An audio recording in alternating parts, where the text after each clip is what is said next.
Scotland. It's Friday, the 1st of December. I'm Andrew Wilson, and this is Scotland at 7. This evening, I have the latest daily update from Ukraine on day 646 of the illegal Russian war of aggression and imperial ambition. We will have headlines from Israel and Gaza, and then I will take a look at the rest of today's headlines from Scotland and around the world. President Volodymyr Zelensky called for faster reconstruction of fortifications in key sectors under pressure from Russian forces, particularly in eastern Ukraine, a focal point of Moscow's advances 21 months after the invasion. Zelensky issued his appeal after touring Ukrainian frontline positions in the northeast. Hungary will not support any EU proposal to begin talks on making Ukraine a member of the bloc, Gergely Gulyas, the Chief of Staff to Hungarian Prime Minister Viktor Orban, has said. The Security Service of Ukraine, the SBU, detonated explosives on a railway line in Siberia that Russia uses for military supplies, a Ukrainian source has told Reuters. The source, who declined to be identified, said 4 explosive devices were detonated overnight as a cargo train was moving through the Severomusky tunnel in Buryatia region, which borders Mongolia. Russian sources acknowledged that a train had caught fire in the area, but made no mention of explosives. Across the east and south of Ukraine, 6 people were killed in a spate of Russian attacks, with 3 more still missing, local officials said yesterday. In the Kherson region, authorities said Russian shelling had killed 3 people in the village of Sadove. 2 people were killed, and 3 more, including a child, were trapped under rubble in the eastern Donetsk region after simultaneous Russian strikes on 3 towns, Ukraine's emergency services said.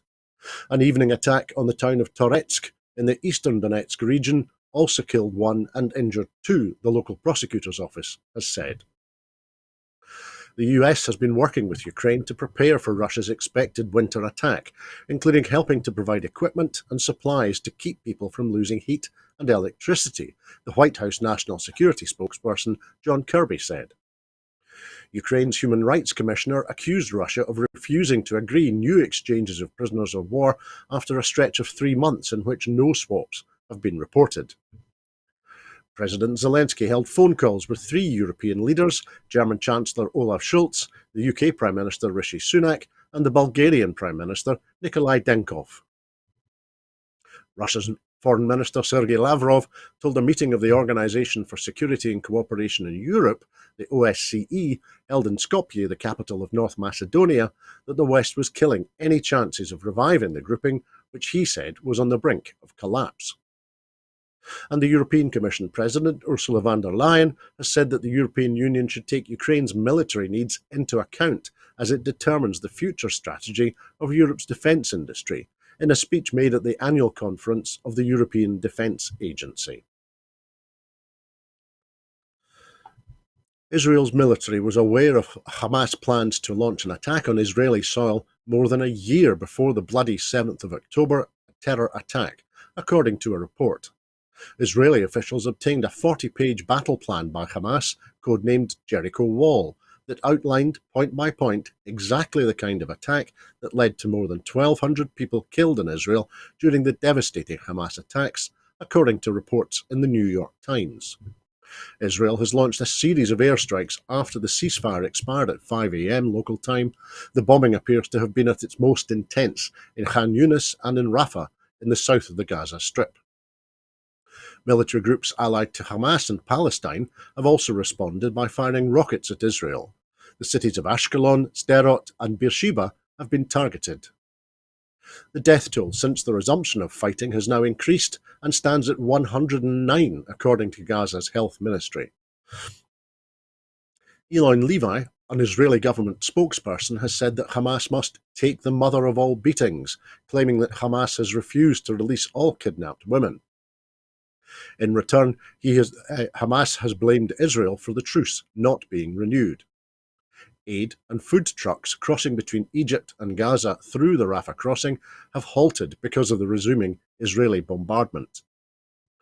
Oxfam has said it fears for the lives and futures of more than 2 million people in Gaza who again face death from renewed missiles and bombs, and from starvation and thirst and disease after the end of the truce. The UN said that renewed fighting in Gaza was catastrophic. Its human rights chief, Volker Turk, said he was worried by comments from Israeli politicians and military leaders which indicated that the military operations could be expanded. The Secretary General, Antonio Guterres, said on X, formerly Twitter, that he deeply regretted the resumption of combat. The Red Cross has said that the renewed fighting in Gaza is a nightmarish situation. Robert Mardini, its head, said that people and hospitals are at breaking point. The UNICEF spokesperson James Elder said that the airstrikes, including one that landed 50 meters away from a hospital in Gaza, showed that it was a war on children.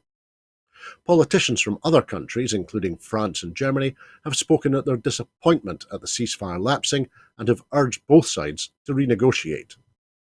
The talks brokered by Qatar and Egypt are continuing. The UN has said that the climate crisis threatens the chances of gender equality being achieved in the countries most vulnerable to global heating. As COP28 opens in Dubai, the UNFPA, the UN's Reproductive and Maternal Health Agency, released data showing that the 14 countries most at risk from the effects of the climate crisis are also those where women and girls are more likely to die in childbirth, marry early, experience gender-based violence, or to be displaced by disaster. The climate crisis affects everybody, but there are subgroups least able to adapt, said Angela Bashieri, UNFPA's technical lead on climate action. It puts pressure on the most impoverished and further drives existing inequality, she said. Disasters, such as floods and cyclones, disproportionately affect women by disrupting sexual and reproductive health services, Bashieri said, pointing to South Sudan, which has the highest maternal mortality rate in the world, 1,223 deaths of women for every 100,000 live births, and is among the countries most affected by global heating. Health systems that can withstand climate shocks and continue providing sexual and reproductive health care are vital for the well-being of women and girls, she added. However, only a third of national climate action plans mention them. As well as decreasing women's access to medical care, disasters can exacerbate gender-based violence. We have seen an increase in gender-based violence during the recent floods in Pakistan and the droughts in Uganda, said Bridget Burns, the director of the Women's Environment and Development Organisation. At COP28 today, the First Minister, Hamza Yusuf, visited a vertical farm to see how this method of growing could help to increase food production. He said that sustainable agriculture will play an important role in meeting climate targets in Scotland and across the world. Earlier, the First Minister joined the former US Vice President and environmentalist Al Gore and Nina Hachagian from the US State Department, and also governors from Brazil and Japan, as they highlighted the key role of states, regions and devolved governments in putting justice at the heart of climate action. In his second day of evidence at the UK COVID inquiry, the former UK Health Secretary Matt Hancock hit out in all directions, blaming everyone else for the UK government's failings in handling the COVID pandemic. Accusations in a WhatsApp message sent by Matt Hancock at a time when ministers and advisers were discussing the need for a second lockdown, he said that Rishi Sunak would have put enormous pressure on Boris Johnson not to have an autumn lockdown in 2020, which would have meant not enough was being done to halt the spread of coronavirus. Hancock had been pressing Simon Case, the Cabinet Secretary, for information about a meeting on the 30th of October that he claims he was blocked from attending.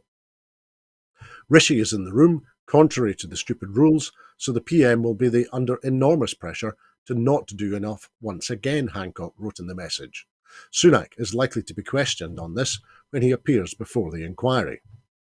Hancock continued to reiterate his assertion that locking down sooner would have prevented a later surge in cases. The issue of schools is important, as they ended up being closed in January 2021, amid concern that the NHS would be overwhelmed. Hancock told the inquiry that on reflection and with hindsight, he thought if we'd have taken action sooner in September of 2020, then we might, for instance, have avoided the need to close schools, which in the end we had to, as cases were so high by January. There was a brief mention of Hancock's own rule-breaking with an aide during the pandemic, which led to his resignation, when he acknowledged that his affair with Gina Coladanangelo damaged public confidence in COVID rules. Hancock also hit out at Nicola Sturgeon, accusing her of sometimes leaving meetings involving the UK government and devolved administrations before they had concluded, and announcing pandemic measures to the public sooner than agreed. Hancock claimed that there were occasions when she would communicate in ways that were unhelpful and confusing to the public. A spokesperson for Nicola Sturgeon has refuted Hancock's assertions. A statement said, "There is not a scrap of evidence for Matt Hancock's claims. He should be taking responsibility for his own decisions, as Nicola will do when she gives evidence to the inquiry early next year, rather than seeking to blame others." Nicola communicated openly and frankly with the people of Scotland on a daily basis. The SNP has criticised the UK government's aggressive and hostile approach to industrial relations and contempt for the role of trade unions, contrasting it with the Scottish government's fair and progressive approach. This follows news that members of the train drivers' union ASLEF have voted overwhelmingly to continue strike action in England over the next 6 months, accusing the UK government and train companies of trying to bully members into accepting worse terms and conditions of employment. In contrast, the Scottish government settled a dispute with ASLEF and RMT unions earlier this year. Scotland's public-owned rail services are unaffected by this strike action as a result, and ScotRail has confirmed that their staff are not involved. The SNP MSP and member of the Net Zero Energy and Transport Committee, Jackie Dunbar, said, "Westminster's aggressive and hostile approach in dealing with trade unions has borne out today with the inevitable news that strike action is to continue across England." The SNP Scottish Government has taken a fair and progressive approach to industrial relations, working with trade union partners and standing up for workers' rights in the face of Westminster's draconian minimum services legislation.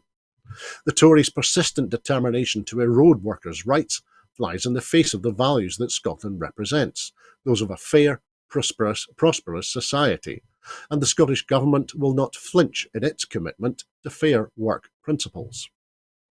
She continued, "Only with the full powers of independence can we build a Scotland where workers' rights are safe from Westminster's incompetence and the Tories' disregard for basic human rights."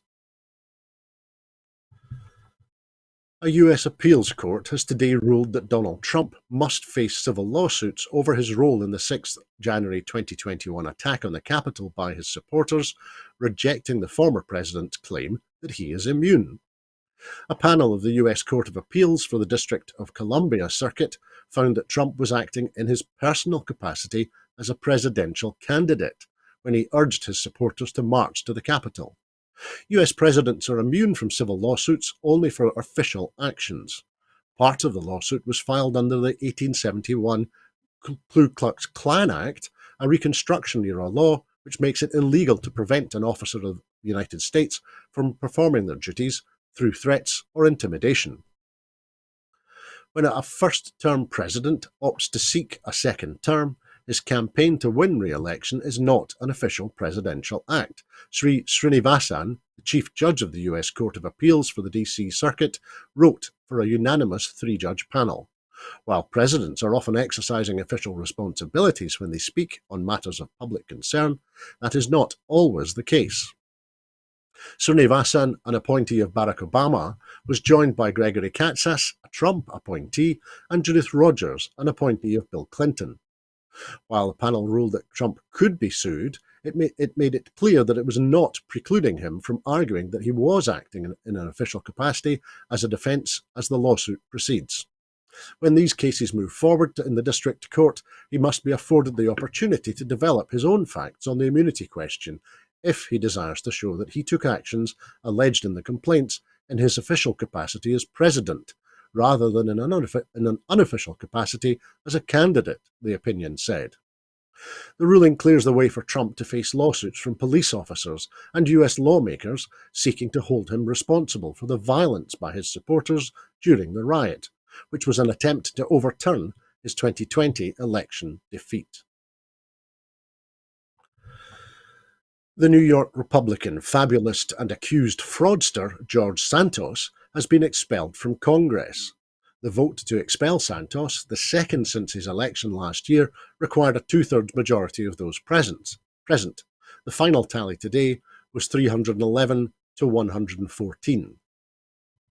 Santos won his Long Island and Queens seat as part of a New York Republican red wave in the midterm elections last year, a key part of the Democrats' loss of control of the House. But as Santos's resume quickly unravelled under press scrutiny, alleged criminal behaviour in Brazil and the US was soon brought to light. Amid a flood of increasingly bizarre stories, including about Santos's past as a drag performer in Brazil and a claim to have been a volleyball star at a college he did not attend, Santos admitted embellishing his record but denied wrongdoing.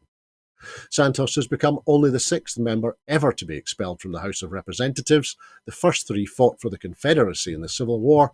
The other two were expelled after being convicted of crimes. Santos has pleaded not guilty to 23 federal fraud charges, but has not yet been tried. A previous expulsion attempt, mounted by members of his own party, failed in part because senior Democrats voted no, citing the dangers of expelling members without convictions secured. But a damning report by the House Ethics Committee detailing how Santos used campaign funds for purchases, including travel, cosmetic treatment, and luxury goods, changed the political equation. Democrats and Republicans introduced motions to force the expulsion vote this week. Mike Johnson, the Republican Speaker, sought to persuade Santos to resign, an overture Santos rejected. In the event, Johnson and other senior Republicans voted not to expel. However, Johnson did not whip his party to vote either way. A majority of Republicans, 112 out of 222, voted not to expel. 5 did not vote, and with 105 supporting the motion. Johnson took the gavel to announce the final vote tally. Santos, who stood through the vote with his coat round his shoulders, then left the chambers.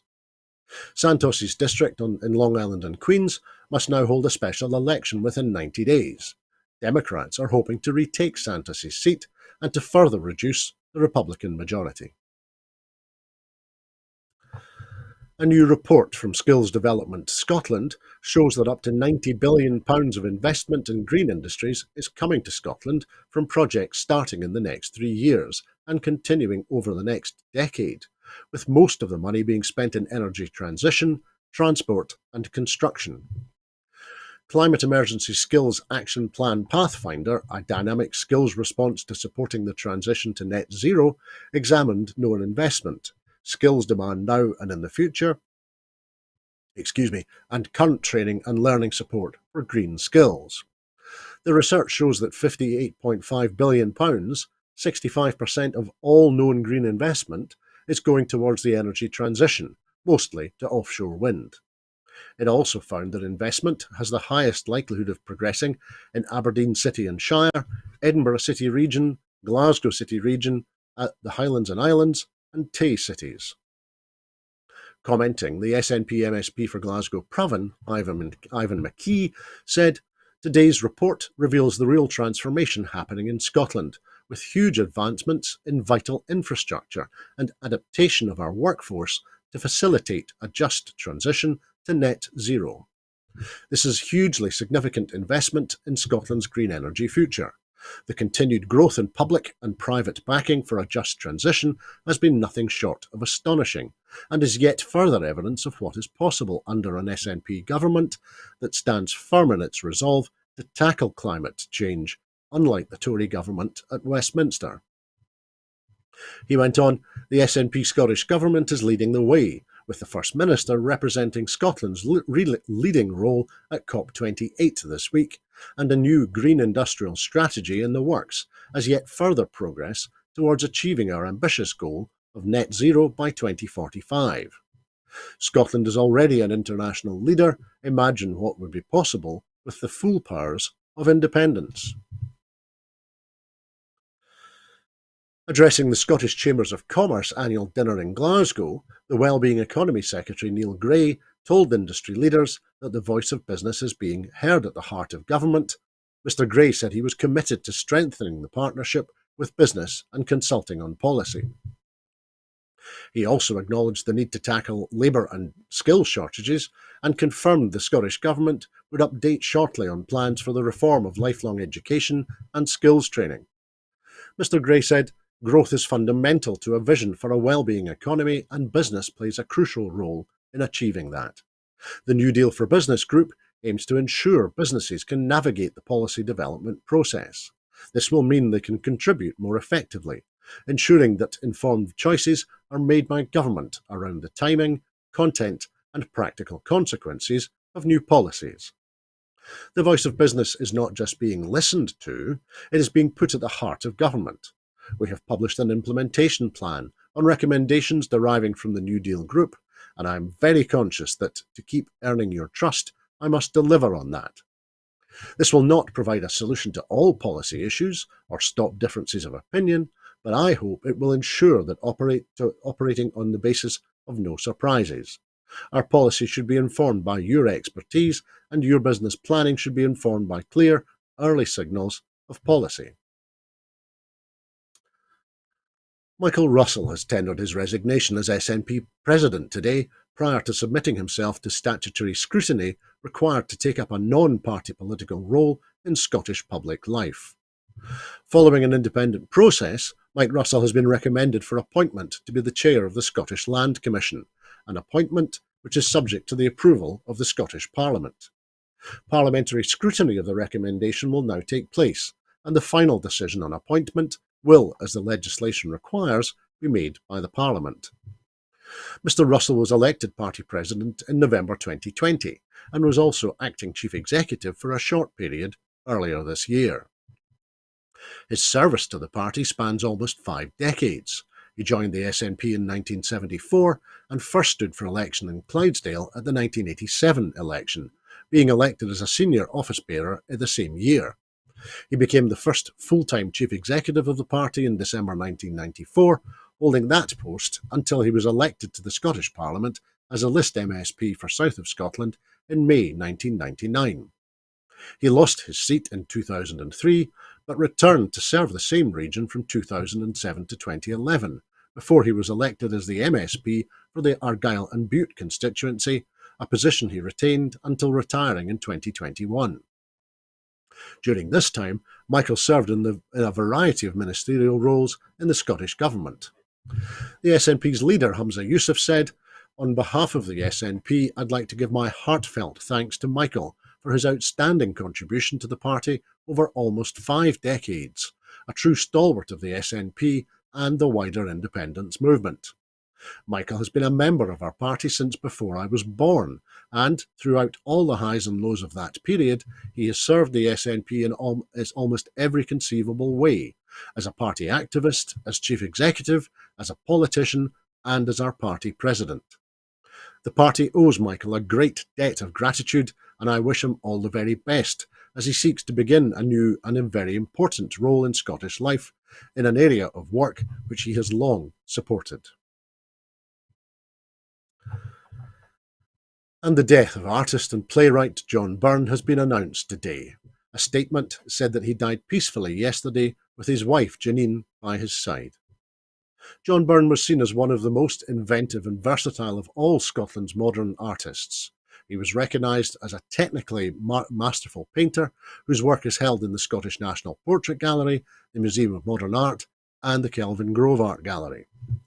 He was also famous as a designer of theatre sets and album covers, designing record covers for Donovan, the Beatles, Gerry Rafferty, and Billy Connolly.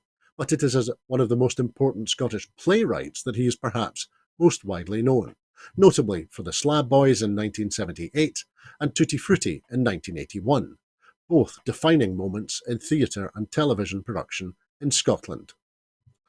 John Byrne was born in Paisley and trained at the Glasgow School of Art. And that is all that we have for you this evening. In making these programmes, Broadcasting Scotland depends on the generosity of viewers and others who value our distinctive approach to news, current affairs and culture. Please help us to continue to make these programmes, to develop the station, and to make new programmes for you. Our programmes will always be free to view, but if you can afford £5 a month, please consider becoming a Broadcasting Scotland supporter. Our need to reach our £30,000 target to continue to pay our bills is still pressing. Due to the generosity of Broadcasting Scotland supporters, we've now raised nearly £21,000. However, our need to raise the remaining £9,000 is now really urgent. To everyone who has donated, and to everyone who has signed up to make a regular monthly payment as a Broadcasting Scotland supporter, thank you very much. There are other ways in which you can contribute to our work. If you would like to volunteer to work with Broadcasting Scotland, either behind the scenes or in front of the cameras, or in any other way that helps our work, then please visit our website at www.broadcastingscotland.scot and send us a message there.